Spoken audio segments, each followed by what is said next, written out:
Assalamualaikum warahmatullahi wabarakatuh. Perkenalkan, nama saya Raden Setiawan Mary Irianto, nomor induk mahasiswa 211217799, kelas 2021B. Pada kesempatan ini izinkan saya untuk mempresentasikan tugas saya mengenai konsep feminisme, hukum dalam konsep equality before the law.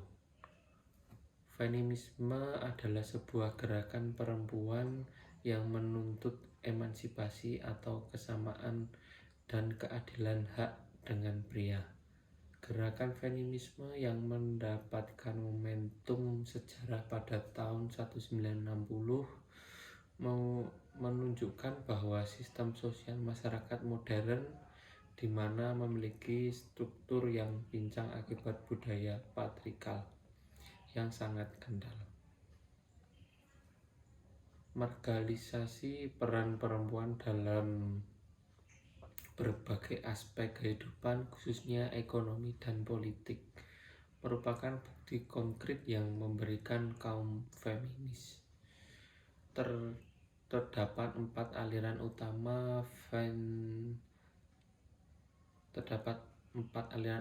feminis, yakni feminis liberal, feminis radikal, dan feminis kultural, dan feminis postmodern.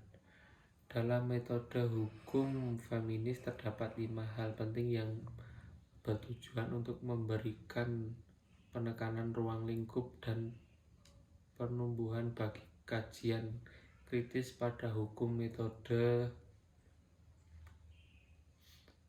hukum feminis tidak ada yang seragam, namun prinsip dasarnya sama, yakni menempatkan perempuan sebagai fokus kajian dan bukan menyingkirkan dari fokus kajian.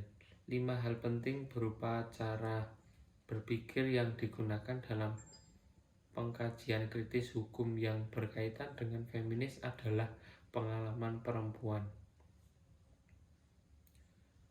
adanya bias gender secara implisit, jeratan atau ikatan ganda, dan dilema dari perbedaan reproduksi modern dominasi laki-laki, serta membuka pilihan-pilihan perempuan. Pada dasarnya, asas equality before the law dalam konstitusi Indonesia merupakan asas persamaan di hadapan hukum yang mana tidak ada perbedaan terhadap semua orang berkaitan dengan suku, agama, kepercayaan, kependudukan, kaya atau miskin, dan lain sebagainya.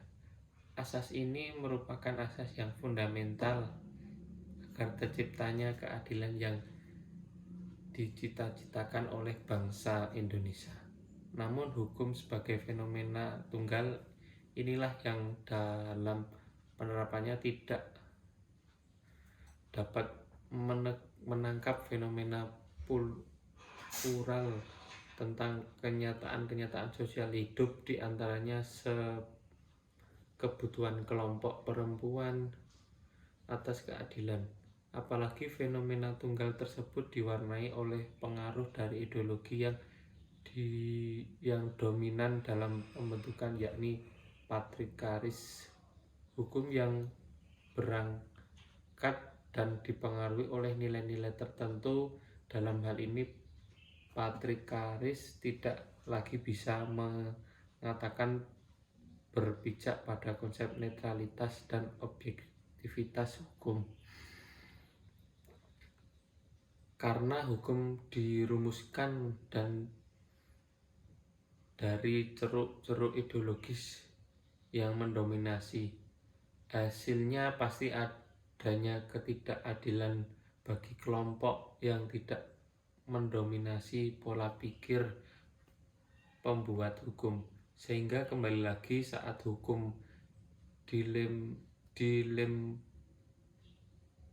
pastikan secara netral dan objektif, hasil adalah ketidakadilan bagi kelompok yang tidak terwakili secara dominan dalam perumusan tersebut.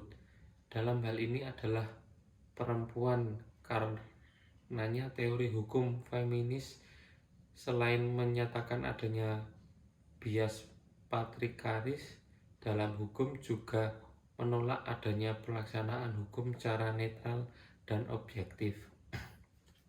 Bagi teori hukum feminis, konsep netralitas dan objektivitas hukum hanyalah pengulangan ideologi patriarki pada pelaksanaan hukum tersebut. Sekian hasil tugas dari saya. Wassalamualaikum warahmatullahi wabarakatuh.